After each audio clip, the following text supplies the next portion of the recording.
MBBS இந்த course படிக்க ஒரு என்ட்ரன்ஸ் எக்ஸாம் நீட்டுன்னு வச்சு அதுக்கு என்சிஆர்டி புக்கை தலைகீழ மக்கடிச்சு அது பத்தாதுன்னு அதுக்கு ஒரு கைடு வாங்கி படிச்சு first attempt second attempt third அட்டம்ப்ட்னு திரும்ப திரும்ப திரும்ப படிச்சு எப்படியாச்சும் ஒரு கவர்மெண்ட் காலேஜ் உள்ள போயிட்டா அப்புறம் லைஃபே வேற மாதிரின்னு நம்ப வச்சு ஒரு வழியா முட்டி முனகி அந்த எக்ஸாமை கிளியர் பண்ணி உள்ள போய் அங்க பார்த்தா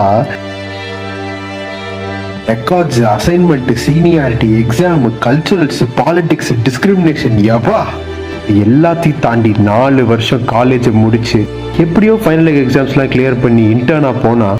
அங்கே senior PG assistant professor HOD இவங்கள்ட்டெல்லாம் திட்டு வாங்கி இது பத்தாதுன்னு 2 days continuous duty admission day அது இதுன்னு கண்ணா பின்னான்னு அடிச்சு கடைசியா ஒரு நாள் நம்மளும் டாக்டர் ஆயிட்டோம்னு நினைச்சு உட்காந்தா யூஜி டாக்டர்ஸ்க்குலாம் இங்கே வேல்யூவே இல்லை, பிஜி பண்ணாதான் வேல்யூன்னு மேரோவை கொடுத்து இது வரைக்கும் போட்ட எல்லா கோட்டையும் அழிச்சிட்டு முதல்ல இருந்து வான்னு சொல்லி உட்கார வச்சிடறாங்க. நீட் ஆஸ்பிரன்ஸாக இருக்கும்போது ஸ்ட்ரெஸ், மெடிக்கல் காலேஜ் போனாலும் ஸ்ட்ரெஸ், இன்டர்னா வேலை செஞ்சா ஸ்ட்ரெஸ், ஏன் டாக்டரே ஆன அப்புறமும் ஸ்ட்ரெஸ்.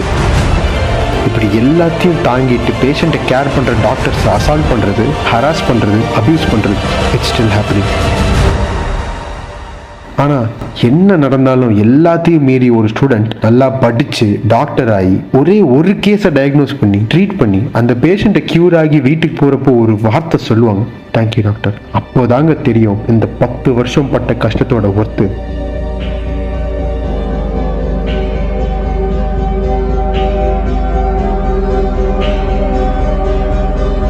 அந்த வார்த்தைக்காகவே